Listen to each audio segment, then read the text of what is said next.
আসসালামু আলাইকুম সবাইকে আদিবাস মিনি কিচেনে স্বাগতম জানাচ্ছি। আজকের নেহারি রান্নার রেসিপি দেখার জন্য আজকে খুবই শর্টকাটভাবে নেহারি রেসিপি রান্না করে দেখাবো।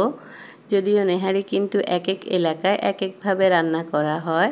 অনেকে মনে করেন নেহারি রান্নাটা অনেক ঝামেলার, কিন্তু আমার কাছে মনে হয় যতগুলো সহজ রান্না আছে তার মধ্যে নেহারি রান্নাটাও একটি সহজ রান্না।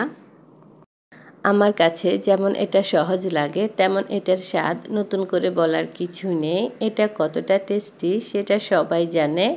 আশা করছি যারা নতুন তাদের জন্য অনেকটাই হেল্পফুল হবে। আজকের এই নেহারি রেসিপিটি খুবই চমৎকার হয়েছে।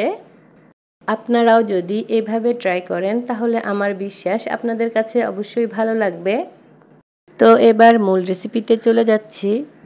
এখানে আমি নিয়েছি গরুর পায়া, আর গরুর পায়া কিন্তু এখন কোরবানি ঈদের পর সবার বাসায় কম বেশি ফ্রিজে থাকবে, তাই তৈরি করে নিতে পারেন মজাদার এই রেসিপিটি। গরুর পায়াগুলো এরকম সাইজের করে কেটে নিতে হবে। আপনারা চাইলে আরও ছোট ছোট করে কেটে নিতে পারেন। তারপর খুব ভালো করে এগুলোকে ধুয়ে নিতে হবে। আর এই পায়ার সাথে কিন্তু একটু করে চর্বি ও মাংস যুক্ত আছে। তো পায়াগুলোকে আমি ভালো করে ঠান্ডা পানি দিয়ে কয়েকবার ধুয়ে নেওয়ার পর এখন দিয়ে দিলাম এখানে গরম পানি। আর এই গরম পানি দেওয়ার কারণ হচ্ছে রক্তের মতো লাল পানি বের হবে। আর এভাবে ক্লিন করে নিলে নেহারির স্বাদটা যেমন ভালো থাকবে, নেহারির কালারটাও খুব সুন্দর হবে। আপনারাও কিন্তু অবশ্যই এভাবে গরম পানি দিয়ে ধুয়ে নেবেন। এখন এগুলো রান্নার জন্য দিয়ে দিচ্ছি পর্যাপ্ত পরিমাণ পানি। আর সম্পূর্ণ রান্নাটিতে আজকে আমি ফুটন্ত গরম পানি ব্যবহার করছি। সেই সাথে দিয়ে দিচ্ছি 1 টেবিল চামচ হলুদের গুঁড়ো, 1 টেবিল চামচ মরিচের গুঁড়ো, 1.5 টেবিল চামচ জিরার গুঁড়ো, 1.5 টেবিল চামচ ধনিয়ার গুঁড়ো। সেই সাথে দিয়ে দিচ্ছি 1 কাপ পরিমাণ পেঁয়াজ কুচি, 1.5 টেবিল চামচ করে আদা ও রসুনের পেস্ট একসাথেই পেস্ট করে নিয়েছি। দিচ্ছি সামান্য কিছু গোলমরিচের গুঁড়ো ও দিয়ে দিলাম গরম মশলাগুলো এবং স্বাদ অনুযায়ী লবণ, লাগলে পরে আরেকটু লবণ দেব। এই সবগুলো উপকরণ দিয়ে ভালো করে নেড়েচেড়ে মিশিয়ে নিতে হবে। আজকের নেহারি রেসিপিতে আমি কিন্তু কোনো রকমের তেল ব্যবহার করছি না। আমি কিন্তু এখনও চুলার আঁচটা দেইনি। তো চুলার আঁচটা দিয়ে এগুলোকে জাল করব প্রায় 6 থেকে 7 ঘন্টার মতো। এর মাঝে এসে কিন্তু এগুলোকে একটু নেড়েচেড়ে দিতে হবে।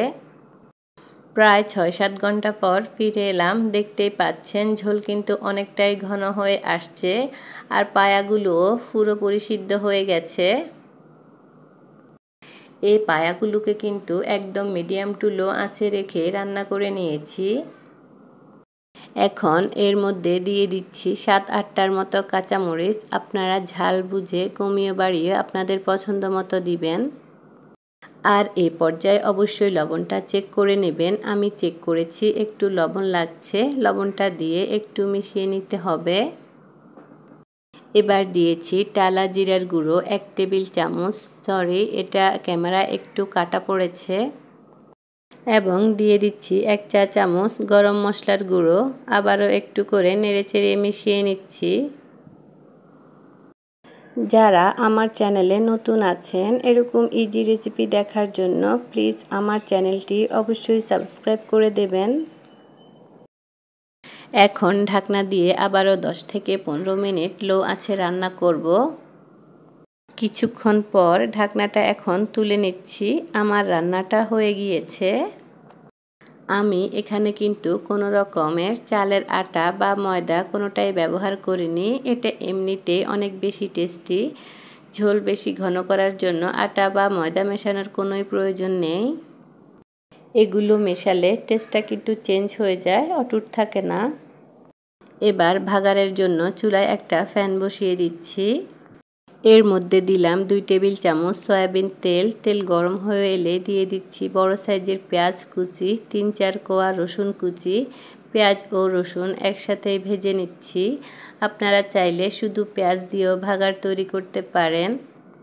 চাইলে 2টা শুকনো মরিচ ও কিছু আস্ত জিরাও ব্যবহার করতে পারেন। আমি করছি না, আমার কাছে এমনি ভাগারটাই ভালো লাগে। এবার সম্পূর্ণ বাগারটাই দিয়ে দিচ্ছি। বাগার দিয়ে একটু নেড়েচেড়ে মিশিয়ে নিতে হবে।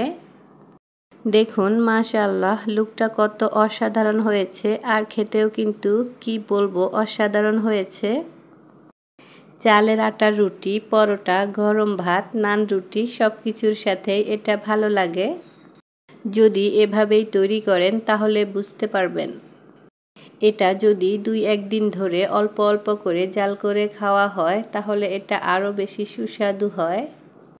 তো এটার গ্রেভিটা কেমন আপনারা নিশ্চয়ই দেখেই বুঝতে পারছেন। একদম পাতলাও না, আবার খুব বেশি ঘনও না। এই নেহারি রান্নায় কিন্তু চালের গুঁড়া কিংবা আটা পানির সাথে মিক্স করে অ্যাড করার কোনো দরকার নেই।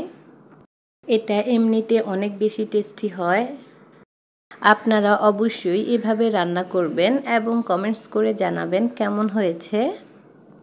আপনারা চাইলে সেমভাবে খাসির পায়াও রান্না করতে পারেন।